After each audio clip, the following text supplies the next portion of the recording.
I got so much motherfucking design on right now.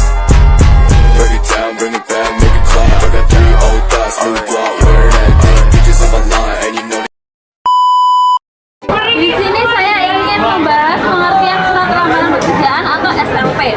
Surat lamaran pekerjaan adalah suatu surat yang dikirim dari suatu instansi seseorang atau instansi lain dan sebaliknya.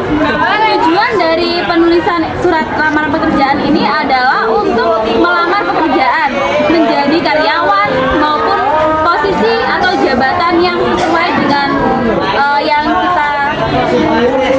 kita miliki atau kemampuan yang kita miliki.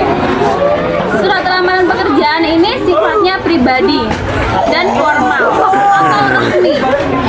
Bersifat pribadi karena surat ini dibuat oleh seseorang, dan format surat lamaran pekerjaan ini sama karena menggunakan bahasa yang resmi, bahasa baku. Tetapi harus memperhatikan suatu bahasa tersebut. Misalnya harus berbahasa yang sopan dan jelas seperti itu. Unsur kebahasaan SLP. 1. Menggunakan format surat yang standar.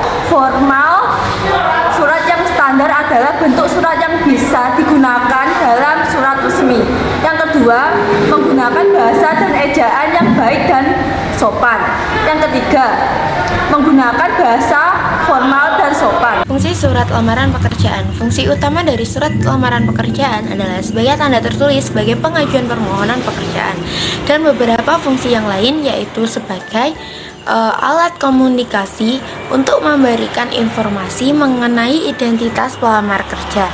Yang kedua, sebagai bahan pertimbangan bagi perusahaan menerima pelamar yang tepat dalam mengisi pekerjaan yang dibutuhkan. Yang ketiga, tanda tertulis pengajuan permohonan pekerjaan yang sifatnya resmi. Yang keempat, sebagai historis pelamar yang melamar pekerjaan tersebut. Dan yang kelima, sebagai salah satu bentuk pedoman kerja. Jenis surat lamaran pekerjaan. Jenis surat lamaran pekerjaan ada 2. Yang pertama adalah surat lamaran pekerjaan yang digabungkan dengan riwayat hidup atau kurikulum vitae.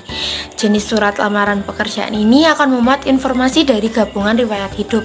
Cara tersebut disebut dengan model gabungan. Dan yang kedua adalah surat lamaran pekerjaan yang dipisah dari sebaliknya. Surat lamaran ini disebut dengan model terpisah karena isi riwayat hidup dipisahkan dari isi surat lamaran.